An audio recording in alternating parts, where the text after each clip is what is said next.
Aujourd'hui, on est samedi 4 décembre et je pense bien à vous, à toute l'église de Arles.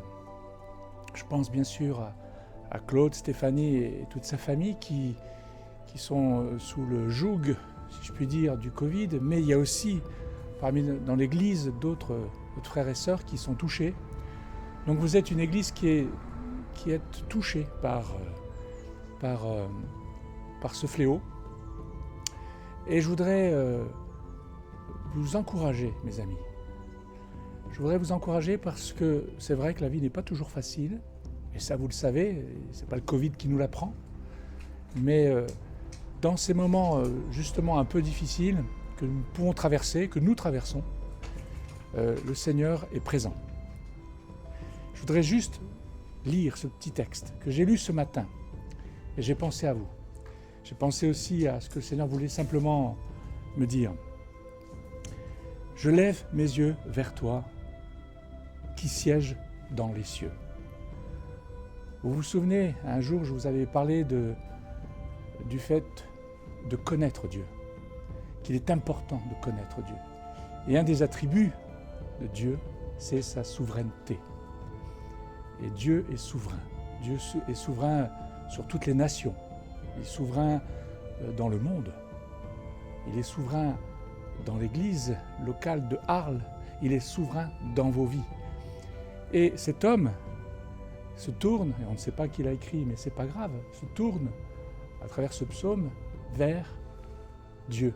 Juste avant au psaume 121, c'était le psaume 123 que je vous ai lu. Le psaume 121, il dit « Je lève mes yeux vers les montagnes ». Et là, il y a une progression. Le psaume 123, verset 1, « Je lève mes yeux vers toi ».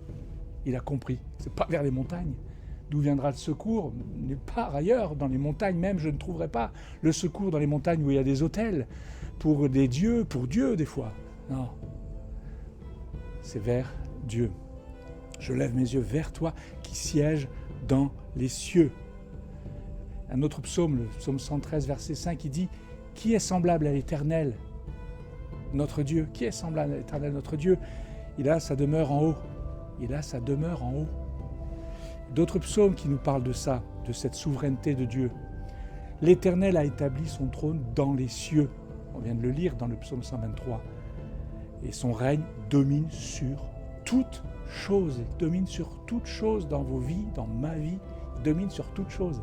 C'est pas extraordinaire? C'est le psaume 103, verset 19. Un autre psaume de David encore, psaume 11, verset 4. L'Éternel est dans son saint temple. L'Éternel a son trône dans les cieux.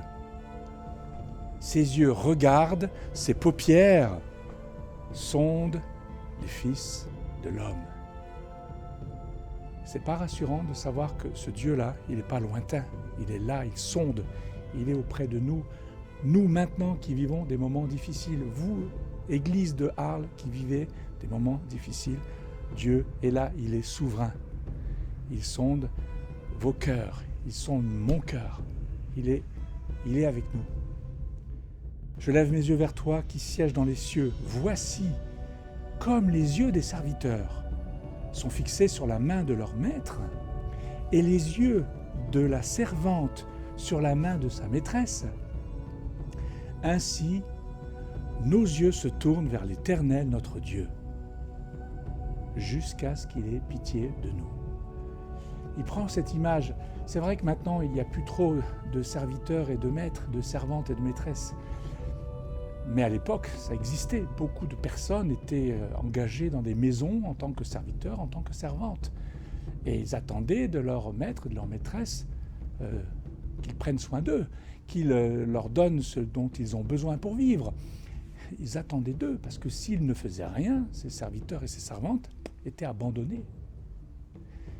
Et vous voyez, ils se tournaient vers leur maîtresse pour la servante, vers leur maître pour leur serviteur. Ils se tournaient vers eux. Et bien il dit, ainsi nos yeux se tournent vers l'Éternel, notre Dieu. Nous pouvons vivre quoi que ce soit dans nos vies. L'important, ce qui est central pour nous, c'est de nous tourner vers l'Éternel. On le sait, ce que je vous dis, je ne vous l'apprends pas. Mais là, dans ce que nous vivons maintenant, dans les difficultés que nous vivons, qui sont les vôtres, qui sont les miennes, je tourne mes regards vers l'Éternel. J'attends de lui qu'il m'aide, qu'il me secoure, qu'il me donne la direction à suivre, qu'il me donne la force de continuer, la force de persévérer dans les moments difficiles, d'endurer. Je tourne mes yeux vers Dieu l'Éternel, jusqu'à ce qu'il ait pitié de nous. Aie pitié de nous, Éternel, aie pitié de nous, car nous sommes assez rassasiés de mépris. Notre âme est assez rassasiée des moqueries des orgueilleux, du mépris des hautains. Le peuple était opprimé à l'époque où le psalmiste a écrit ça. Nous sommes opprimés parfois par le monde extérieur. Ça va nous arriver, c'est en train de nous arriver. Et nous sommes parfois opprimés par les circonstances de la vie qui font que nous avons des difficultés, qui nous oppriment, qui nous découragent parfois. Aie pitié de nous, Éternel, aie pitié de nous. Car nous sommes assez rassasiés de mépris. Le vase déborde. On n'en peut plus.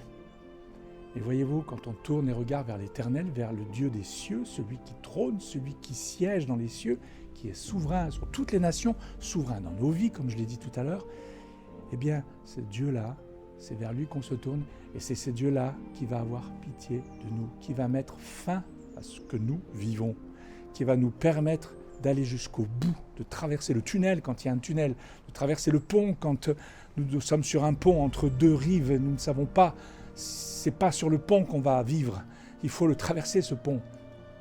Voyez-vous, c'est pas dans ces difficultés que vous allez vivre éternellement, vous allez la traverser cette difficulté, nous allons la traverser. Alors que le Seigneur vous encourage, nous encourage à aller de l'avant avec lui, de compter sur lui, d'avoir foi en lui d'une manière concrète, vraie. Attachez-vous fortement à Dieu, nous dit l'apôtre Pierre. C'est important. Que le Seigneur vous bénisse, Seigneur nous bénisse ensemble. Qu'il vous donne ce dont vous avez besoin, et il sait vraiment ce dont vous avez besoin, plus que vous-même en fait. C'est pour ça qu'il nous faut compter sur lui. Et dans ces moments de difficulté, que Dieu vous accorde sa richesse de bonté, sa richesse de grâce. Tout cela, il l'accorde à ceux qui se confient en lui. Soyez bénis, mes amis. Soyez bénis.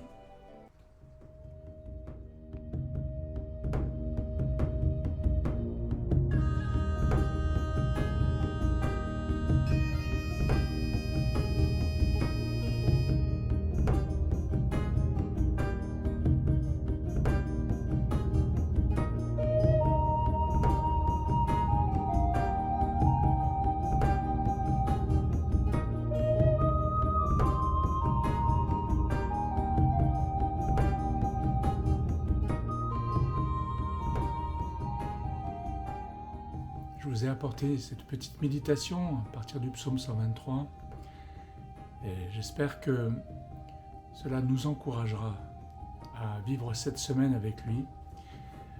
Je voulais vous dire que le Seigneur, dans sa bonté, parmi que nous vivions ça, vous viviez des difficultés, personnellement aussi, j'en vis quelques-unes, mais nous vivions avant Noël. Pourquoi, j'en ne sais rien, il l'a permis. Et à Noël, lorsque nous fêterons Noël, n'oublions pas comment le Seigneur nous a entourés de ses soins pendant ce mois de décembre. N'oublions pas comment le Seigneur a ouvert le chemin pour que nous puissions le louer et l'honorer. Comment le Seigneur a ouvert le chemin de sa délivrance. À Noël, lorsque nous le fêterons en famille, que vous soyez avec des chrétiens ou des non-chrétiens, rappelez-vous cela et témoignez de cela. Dites à tous ceux qui vous entourent, voilà ce que le Seigneur a fait pour nous ce mois de décembre, comment il nous a entourés, comment il nous a encouragés, comment il nous a ouvert ce chemin pour marcher avec lui. Nous allons voir sa bonté et sa délivrance. Et je vous demanderai aussi de prier pour cette ville de Saint-Gilles dans laquelle j'habite, pas très loin de Arles. J'ai distribué 1000 calendriers, ces petits calendriers qui vont bien dans les boîtes aux lettres, dans lesquels il y a des versets bibliques et des petites méditations. Et je demanderai de prier pour que le Seigneur touche les cœurs des Saint-Gillois qui ont en tout cas reçu ce calendrier dans les boîtes aux lettres. Il y en a eu 1000. Que le Seigneur les interpelle, parce que si Dieu n'est pas derrière cela, tout ce que j'ai fait ne sert à rien. C'est que du papier. Que le Seigneur interpelle des hommes et des femmes qu'il voudra toucher pour les appeler à lui. Merci pour vos prières. Et je vous laisserai aussi l'adresse qui sera marquée dans le groupe, un petit message que j'ai préparé pour vous, pour ce temps de l'Avent.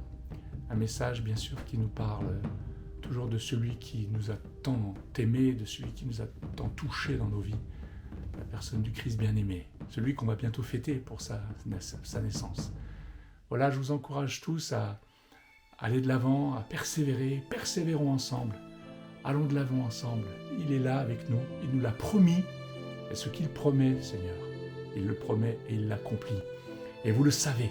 Alors, relevons-nous, même si on est fatigué, même si on est au bout, la tête levée vers le ciel, vers celui qui nous connaît.